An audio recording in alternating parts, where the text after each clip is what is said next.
What's up, guys? If you're not subscribed, please subscribe. Also, please smash that like button on the video and enjoy the show. So the thing that actually happened, I don't know if I've told this story, but the thing that actually happened was that Sam texted me, and I woke up to that message and I was like, what the fuck? Sam Bankman-Fried just texted me. And I screenshotted that text and I was like, I wanted to send it to like a friend of mine and be like, what the fuck? Sam Bankman-Fried just texted me. And I accidentally sent, and my friend that I meant to send it to was also named Sam. Oh, I sent it directly back to Sam Bankman-Fried.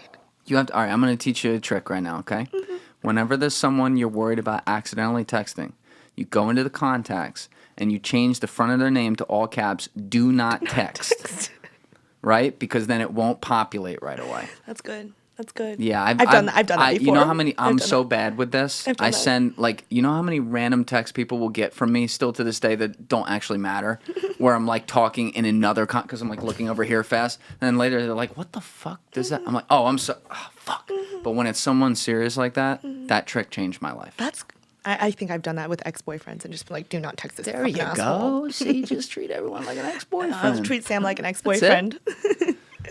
God, so I was just fucking mortified. Like, I sent the screenshot directly back to Sam, and then I was like, oh shit, gotta change the subject.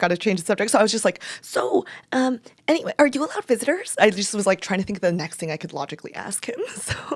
So it was actually with I didn't actually think he was going to say yes to that. I literally was just trying to think of something to say that would change the subject, and like it was a question that he'd answer. You want to visit, buddy? And he just like completely ignored the fact that I sent him a fucking screenshot of our text. Like he's so like, he really is not fully there. Like I would have been like, what the fuck did you just do? But he was just like, yeah, I'm allowed visitors. Happy to see you. Are you the only reporter that visited him?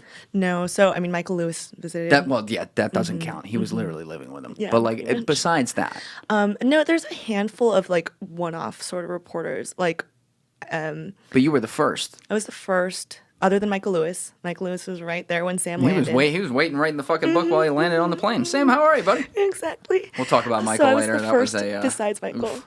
I actually haven't read the book, but I was the first besides Michael. And I think I was probably the most regular, but I also don't know like every single person that visited, but I know that there was a couple of one-offs journalists or people who visited maybe twice or 3 times maybe. Yeah, because like we said, you're not from the Wall Street Journal, you're not from the New York Times, you're not from all the places that this guy had a rapport and relationship with, but he picks you out and lands, and the first thing he thinks is, I gotta get Tiffany Fong in here. She'll tell the truth. Which actually you do, and that's the biggest problem. I have told the truth. You know, I don't know that it necessarily helps him. It does. That's the problem. And then I do feel kind of bad sometimes. Like I did actually feel bad about like what happened with that donations thing. I really didn't know it was going to get like fucking cited in the FEC complaint. I'm like, shit. I'm sorry. Like I'm like, if you talking to me ended up getting you more years in prison, I just would feel bad about that. Like, when you released that though on the 29th, did you get contacted by law enforcement? No, not that day. I did get contacted later. More recently. Did. More recently. More recently. So they didn't reach out at all back then? Surprisingly, they didn't reach out to me. That's why this whole time I was like, I'm probably in the clear. They haven't reached out this entire fucking time. That's fascinating. And they reached out to me a couple weeks before the trial began. That's weird. Mm-hmm. That's really weird. Yes. Is it normal? Yeah, okay. if I had Jim here right now, he'd be like, what the fuck? Yeah. My guy Jim was a former FBI special agent. Oh. But yeah, that's... I mean, I'm not I don't know how that stuff works, but common sense tells me that someone gets someone on, not on camera, but on recording saying these things, and then, God forbid, like, you went and visited him. I know. And how much of that, so how long were you at his house on the 27th? Probably, like, several hours.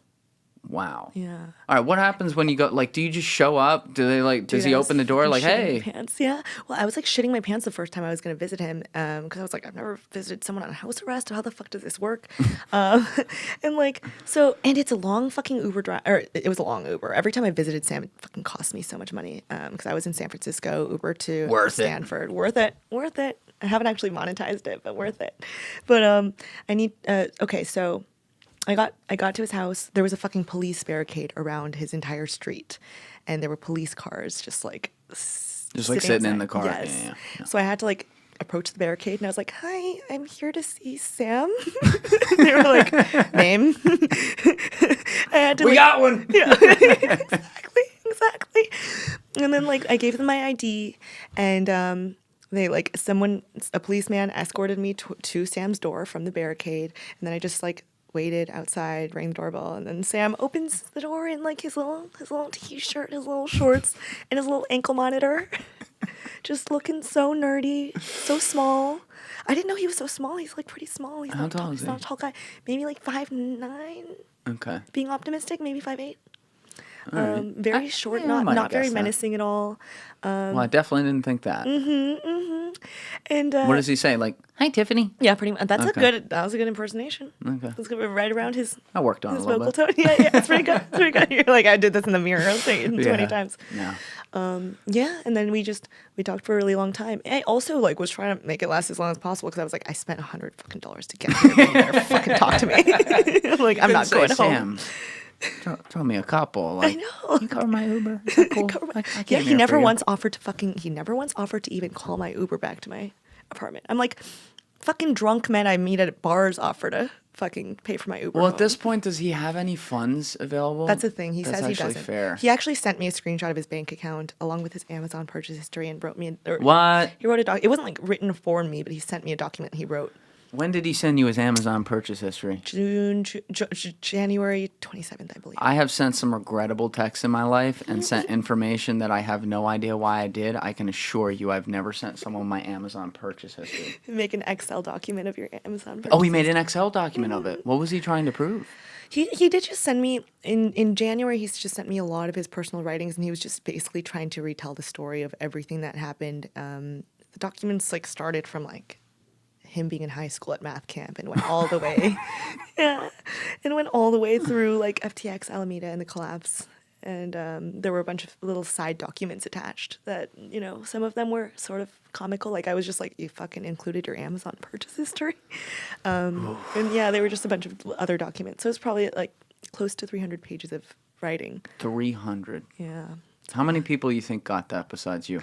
I know that I'm not the only person that he sent it to. Like, I'm sure. He didn't say that Michael Lewis got it, but I'm assuming Michael He definitely got it. Yeah. He said he sent it to, like, a couple of people. But he said he didn't say how many. But most of the journalists I've spoken with who have visited Sam said they didn't get all of those documents. So Whoa. I think he passed a couple of journalists, like, one or two of the little side documents that were, like, a few pages long or whatever. But you're there on the 27th. You walk in. Are his parents home? His parents were home. We just went and sat in I called it a library last time, but that makes it sound a little bit more ostentatious than I think it really was. Their house isn't super palatious or luxurious. It's like you were pretty telling modest. me that before. Yeah. That's not Pretty how modest. I pictured it. Yeah, it feels like a modest family home, just one story. When you were saying library, I was picturing like Oakwood, like those New York City like penthouse things. I'm like, God damn. Yeah, that word was probably not the best descriptor. It's just that it was a room with like a couple I computers. had 4 books in there. Oh my God. Yeah, like there's like a whole one of the walls was just completely lined with books. So I just was like, library, I guess. We'll call it a study or an office. Okay. But yeah, we were just sitting in there. Sam was showing me some of the documents that he was trying to write. So he ended up sending those to me the next month. But he was just like saying that he had just gotten out of prison. He had so many thoughts and emotions sort of pent up from being in prison and not being able to sort of type things out and not being able to express anything or communicate with the outside world at all. So I feel like he was just kind of in his parents' house just like trying to get everything out. What did he say about prison? Or jail, I guess it was at that point in the Bahamas. So he said that, first of all, I think he was in their medical wing, so he wasn't sort of with the general population. Oh, he got let off easy. Yeah. Okay. But he was like, it was disgusting, but that's something I could get used to. Like, he's really not super prissy about things. Like, he fucking, like, sleeps on his couch and stuff like that all the time. And obviously, I guess everyone knows he slept on beanbags. But he was like, I didn't mind the fact that it was disgusting. He was like, there was, like, mold on the ground, and it was, like, whatever. But he was like, the thing that was hardest for me was not being able to put my thoughts into words that other people could listen to. Which sort of makes sense. I mean, is that how he said it? I think that's how he said it. Yeah, not being able to put my thoughts into words of other people. Yeah, I think that's how he said it. So I guess part of that is like not being able to communicate with people and also like not being able to tell your side of the story. And also he was like, I wasn't able to have any input on like my bail conditions or like on the extradition, etc. So I'm sure that was frustrating. Thank you for watching the video, guys. Please hit that subscribe button and check out this clip's full podcast episode by clicking here or in the description below.